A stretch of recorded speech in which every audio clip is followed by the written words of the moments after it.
Hello and welcome back to Tin Star. Preston Springs is still chattering on about the fate of the Golden Stagecoach. Most people lost a lot when the wagon got taken, but that hasn't stopped people from buying what they need. It has, however, meant that the sundries are stacking up and that's driving prices down. Wealth very slightly increased. Preston's latest gift has trickled down to your pockets and given them an additional jingle. Alright, we've got the same as always here. How wealthy are we right now? Enough to drink a little whiskey in a good saloon. That tells me we're relatively wealthy.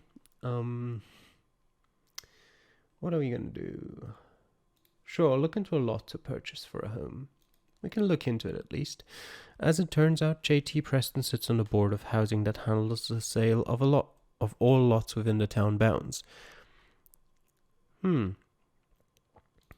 Just stake a place outside of town. That's as free as it gets. There are plenty of patches outside of town that might suit a home. Staking your bounds by the river is nice for getting water, but a pain in spring when flooding comes. Anywhere in the flatlands is nice and dry, meaning you'll have to sink a well or haul a lot of water. We'll start by the river. It doesn't take all that long to find a place along the river that looks mighty nice. Then it's just a matter of driving in a few stakes to mark out the bounds and the whole thing is yours. Right, we can purchase some materials for our homestead. Good wood is always expensive out here, and you'll need plenty of it for the floor, walls, and roof. Fortunately, being the Marshal gives you a little leeway with things. People respect your Tin Star enough to let you have the first call on things. Well, slightly reduced materials obtained. Okay. Sure, we'll get in touch with Jeff Donner again, because why not? You saunter over to Jeff Donner's butchery and find Donner closing up for the day. Something I can help you with, Marshal? He asks as he lowers the heavy bar to the slaughterhouse door. The scent of coppery blood is heavy in the air. Just saying hello. I thought you'd be wanting to discuss your little herd. They're fattened up and should sell nicely. I'd give you a fair price for them. Fair is in the eye of the beholder. True. Donner agrees and counts out a nice number of coins into your palm. If you come across any more strays, just let me know. It was a pleasure doing business with you. Wealth greatly increased. Enough for a month in town. Okay, that still doesn't sound brilliant, but sure. Employ some idle men to work on my land? Sure. Idle hands are not a common thing. Yep. This late in the year, some folk fairly jump at a chance to build something up, if only so that they'll have a little practice before the weather turns. Paying them a little to start with, the rest to follow, proves to be enough motivation to get them moving toward your homestead by the river. Alright. We can head over to the saddler, sure, let's have a look. Timothy Sadler's workshop lies half empty as motes of dust drift about the unused benches. A grunt rises from the corner as Timothy himself staggers upright. The smell of old beer is heavy about him. Business, business, business, he mutters to himself and gives his cheek a waking slap. What can I help you with today, Marshal?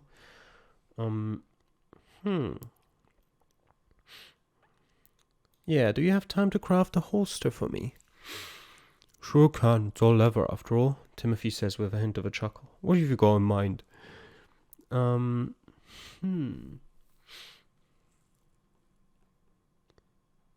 Sure, reinforced. Yeah, it should be easy to do. Not like having a little extra heft when they get to pistol whipping, Timothy says and takes your measurements. A boy will bring it by later. Brawling slightly increased and wealth very slightly reduced. Yeah, okay. Yeah, that's all for now, thanks. You take care now, Timothy says and clearly means it. Let's go and have another look at the general store. A straggle of saddle tramps lounge about the front half of Matthew's store and idly inspect the shiny knickknacks there. Not a one seems interested in the bags of seeds out back of the barn. Welcome, welcome, Marshal, Matthew calls out as he hurriedly steps over. His long sideburns are oddly ruffled along one side. I hope you're looking to buy, because I certainly am looking to sell. This here dime novel, Massacre at the Bloody Ribbon Mining Camp, has got my name on it. That one's a favourite round these parts, Matthew notes, then gives a little wink. Most people sell it back to me on account of the villain actually being the hero and setting the river free, so what if some corporation can't pull out gold as fast as they want? It's a price I'm willing to pay to have clean water for washing and drinking. The dime novel costs just that, or it would, except that Matthew insists you take it for free. As expected, it's not a favourable read, mainly because the writer's favourite adjectives are sly, cowardly, and weaselly. The only thing they got right is a few bits about Schmidt and him being a mountaineer. Amusingly, they've got him clad in a bearskin cloak and nothing else, supposedly just like a Scottish Highlander. No, we're keeping it. You're not sure. You fold it up, then slide it into a pocket, and that is that. Got a moment to talk? A shame about what happened to the Golden Stagecoach, Matthew frets. A lot of people were relying on it getting through, me included. He shares his worries with you for a long while until another customer distracts him back to task. Alright, we don't need chocolates. Be seeing you. Sure, let's head to the blacksmith. The blacksmithy is cold and dark, but the steady whisk of metal and stone readily reaches your ears. Kevin Coolidge sits in the sun, a half-dozen knives of various makes before him. With steady hands he plies a whetstone against an edge, makes a lean edge that could cut near to anything. Marshal, he says simply, and doesn't set aside his work for a moment. Sure, reshoe my horse. Strange, he says as he gives your stripped Growler a long look. He readily eases the old worn shoes off your Growler and affixes a new set. Writing slightly increased. Make something for my office, or rather the cells, sure. Kevin tilts his head ever so slightly in assent. You lay out your knees and he muses on the cost. An accord is reached and silver is exchanged for iron. With just a little work, your office will become that much more magnificent. Alright, well, slightly reduced. Enough for a week in town. A special weapon. Knife, saber, flail. Kevin asks with an edge of intrigue to his voice. In China it's called a meteor hammer and is a chain with weights on either end. Interesting. That sounds fun. I don't actually... Well, it looks like I can't say no anymore. Long thin sword for dueling. The blacksmith nods and sets to work at his forge. A few days later you have what you asked for, a narrow blade that is wonderfully light in hand.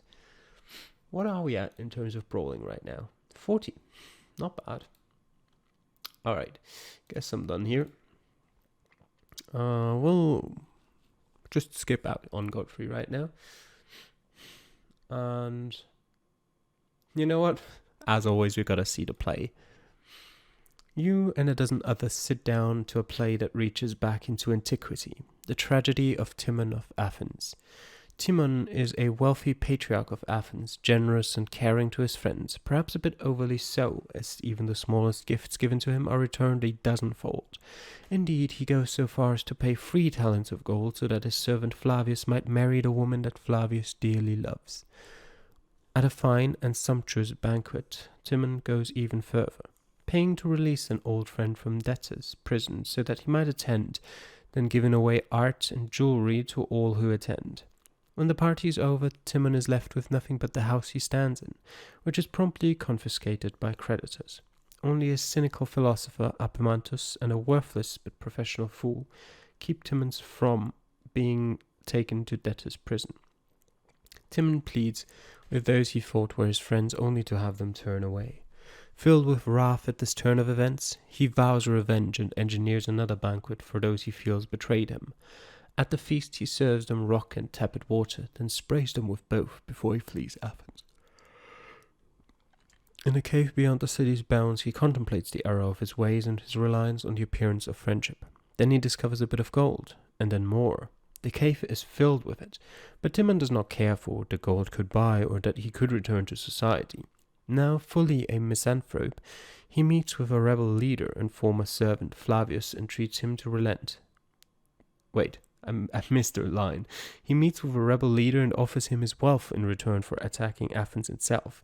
Even when his good friend and former servant Flavius entreats him to relent, Timon cannot.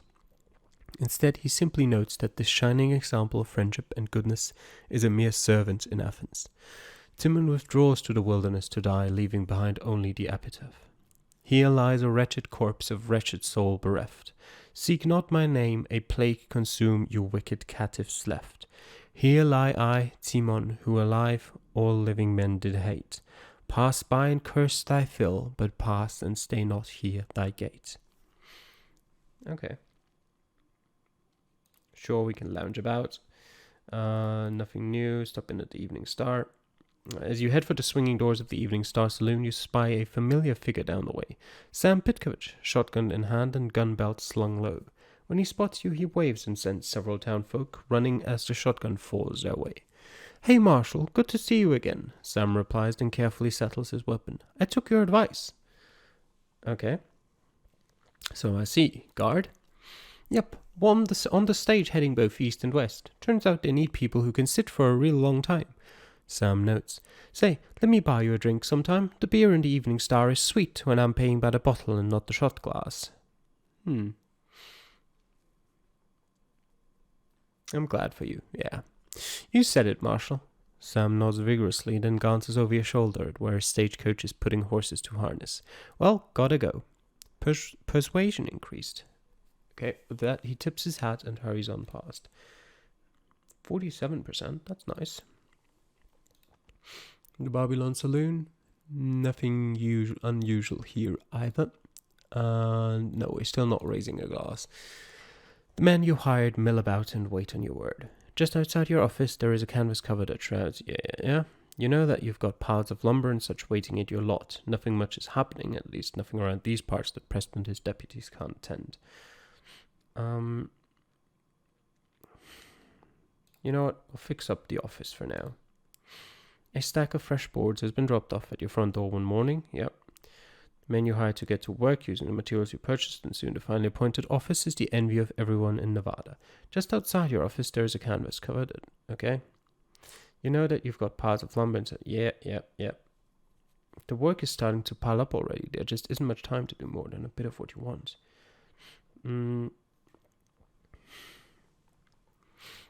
Start clearing my land. You set into working with a will, using the tools provided and materials purchased, and soon enough a place is cleared out for the house. The floor and foundation are set down quickly afterward. Just outside your office, there is a canvas cover. Yeah.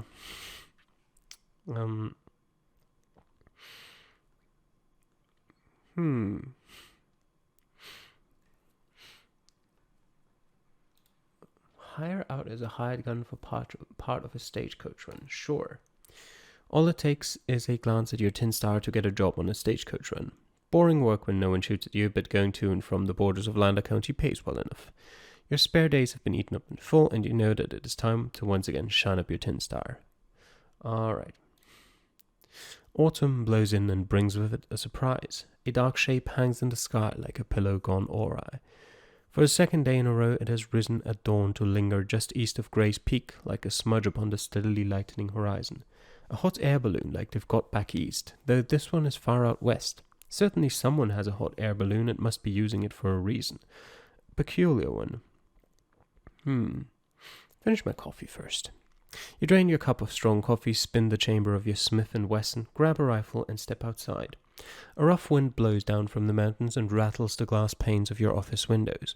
The main street is empty. Not a man or woman is to be seen or heard, though somewhere close by a saloon sign does groan and shift and bracket.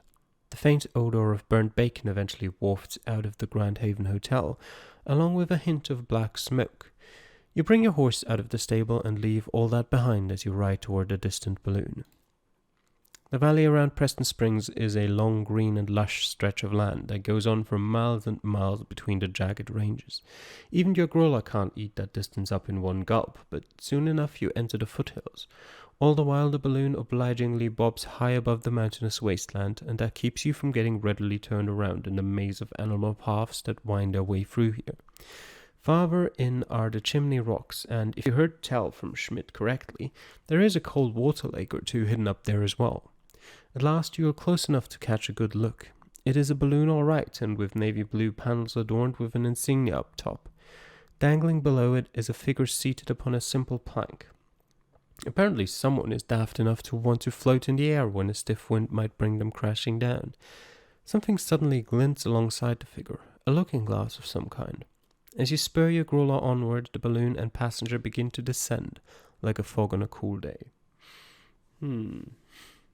Sneaking close.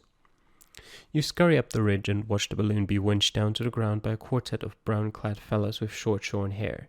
Only a few horses and 24 pack mules are to be seen on a grassy green behind them. If they're here to fight anything, it will have to be bored.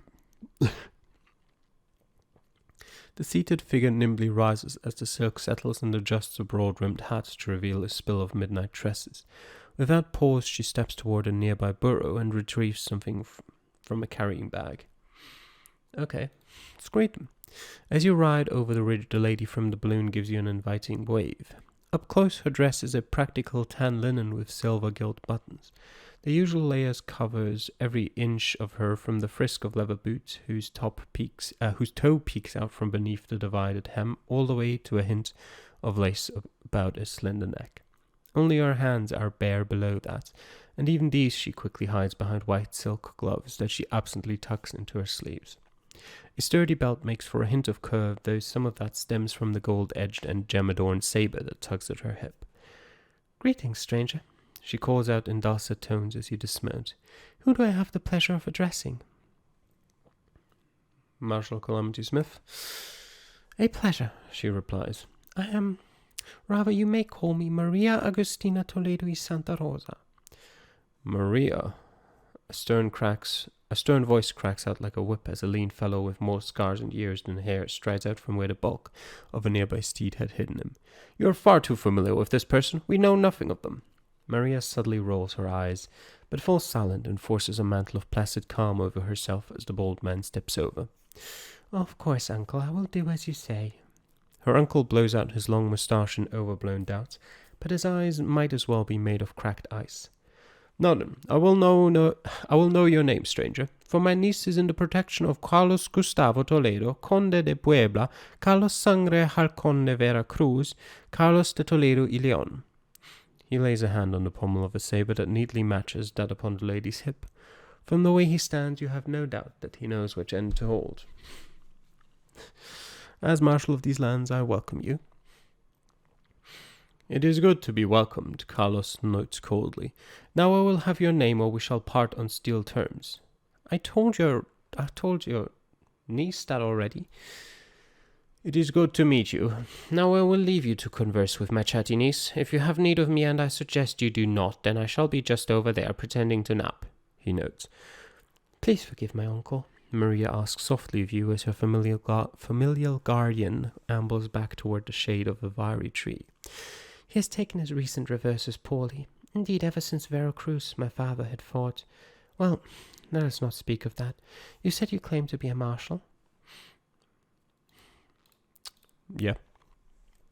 "That is what I love about this portion of the world. The eloquence of a simple gesture," she remarks. Up close you find her to be a rare flower of dusky, nay, flawless skin and sky-blue eyes. A pert little nose rests below an even brow, and her lips are full and lush. As you drink in the very sight of her, you swiftly realize that she is watching you in equal and learned measure. If she is from Mexico, then that nation must be the most visited place in the world. To one side rests a sketching pad covered by steady lines that depict the land from an eagle's eye. Numbers lay scattered throughout and down the sides. Elevation marks and references as you've seen on many a cartographer's map. "I noticed you have a balloon." "Yes, beautiful, is it not?" she says, then turns to the monks as they pack away the silk with steady hands. "My father insisted I bring it along so that, if need be, I could launch myself into the sky and float back to him. Fanciful, I admit, but he does love his poetry." "Why do you have these monks with you?" "I plan to found a hermitage in these mountains. These friars are here to assist with that," she explains. "I had already found an ideal place following my first observation. A glacial lake further up in the mountains, with ample water and space for crops. It is only a matter of finding them a suitable cave for temporary shelter until something more permanent can be arranged." "Go and ask a question or two." "So, dear Smith, tell me about yourself. Have you travelled far in your years?" Shrug. "I do so enjoy the subtle art of the gesture," she notes. "Most of the time." The monks stow away the last of the balloon, then take their ease in the shade of the packs. The sun continues to rise and slowly bakes the land. "Will you stay for tea or coffee?" Maria Agustina asks. I know even my uncle would not mind that and might even join us for a sip. Not the opportunity for me to just answer with a gesture? Huh, poor. Tea would be wonderful. It is a civilized drink, Maria Agostina then says. Then she turns to the nearest Franciscan. Brother Domingo, I think we shall break for tea. The brown-clad monk nods, then steps toward a fire pit where hot coals lurk. While we wait, would you tell me about your pistol? Maria Agostina asks politely. It shoots holes in things. Of course it does, but is there not a great deal more to a tool than its function? She asks.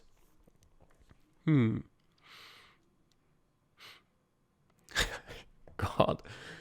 From the way you talk, you'd get along with Yiska pretty well. Yiska? Yeah, he's this lawyer. Yiska. Yiska? Yiska. An odd name, she notes. In the distance, the whinny of a horse is heard. A pair of riders atop paired white stallions crest the nearby ridge and start down the mountain trail toward the encampment.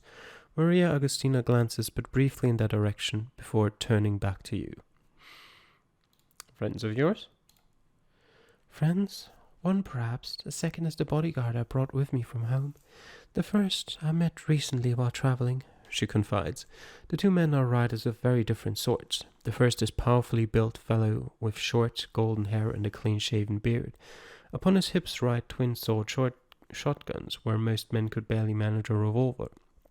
Furthermore, a long rifle nestles between his shoulder blades and is wrapped in a loose blanket with the grip exposed. The other is a burly sort, going big about the middle. From the foggy grey in his beard, he's at least 40 and beginning to show it. A single pistol lies holstered at his belt, and a rifle is cased alongside a well-weathered saddle. Allow me to introduce these gentlemen. Firstly, my guarda espaldas, Eduardo Lindo Espinosa y Cervantes, and with him is Roger Steele, Marshal Roger Steele, she repeats and catches your eye meaningfully before she turns back to them. Gentlemen, this is Calamity Smith. Her blonde bodyguard merely nods to you just as warily as you'd expect. The older man dismounts with a slow creak of knee and a hitch to his step. Well, stranger, the lady might like meeting people, but I'm gonna have to ask you to move on. Reveal my tin star. Look at that. Roger Steele puffs out his moustache, then eases aside his coat to reveal a tin star of his own. It's just like mine. There is a reason for that. I'm the Marshal of this county. Steele's eyes narrow as the words leave your lips. That ain't funny. There's never but one Marshal to a county. Deputy, sure, but there's only one real tin star. Maria Agostina takes a half step forward. Perhaps there has been some clerical error, a mundane scratch of the pen that sent the two of you here? Doubt it. Steele shakes his head slow, but keeps his eyes on you. More likely this wanderer is a fancy-pants impostor. He reaches with two fingers of his left hand into his breast pocket and extracts a thick sheaf of papers. His other hand doesn't shy from his pistol. I know all that because I've got the papers to prove I'm the rightful Marshal. A flick sends the papers over to Maria Agostina. Her bodyguard slips off the saddle and interposes himself between you and Steele as the Countessa begins to read. After a moment she runs a finger along the paper and teases at a portion with the tip of a fingernail. There is a raised seal and the edging seems crisp. The ink is a rich official blue, no older than a year. She notes, then turns papers about for your eyes. The documents are exactly as she indicated, but when you step close to inspect them yourself, Steele settles a hand on his pistol. Those are mine and mine alone. At the cold tone, Carlos stirs from his bit of shade to regard the sudden crowd about his niece with a dark wariness. He stands slow as if stretching, but no one is fooled any more than a cougar could convince an antelope. I'll admit these are a good forgery. Is it? Maria Agostina wonders. The respective truth of that is not my affair. It is of mine, Steele relates in cold tones as he palms his pistol. I'll not be called a swindler. Hold your temper, sir, Maria suggests. There is no cause for more than words. Maria's bodyguard idly shifts his stance. The twin shotguns at hip a reminder that there is more than enough buckshot for everyone, and maybe even the horses. Nearby, Carlos subtly shifts his saber, just enough to make certain it won't stick when sliding out of the scabbard. Hmm. Hmm. Alright, I will get them from my office and you can see for yourself. Steele lifts his hand off his pistol. I prefer that. My appointment came through the telegraph. The governor himself handed it to me. Stare in disbelief. Mine were handed to me by Marshal James. Marshal James? Steele shakes his head. He's dead. The words hit you like a hammer. You can barely ask the obvious question. He earned his pine box last year, Steele explains, after some drifter drilled him in Preston Springs. Sorry, what? I got my appointment because marshals kept dropping like flies out here, Steele explains. James got a pine box after some drifter drilled him, and then the next marshal ran off. Didn't hear what happened to the third, but I didn't need to know. Maria Augustina looks at you. I must ask again, who gave you your commission? That seems a good question. Steele puts in, then holds up a hand to quiet your reply.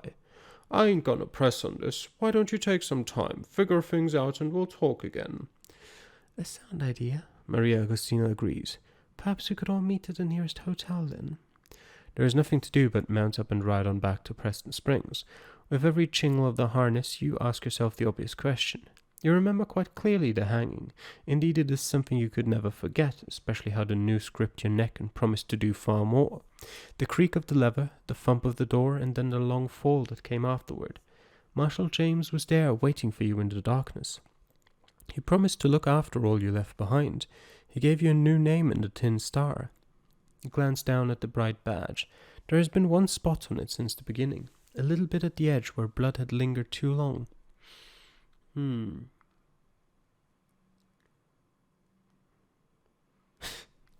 Hint of the supernatural.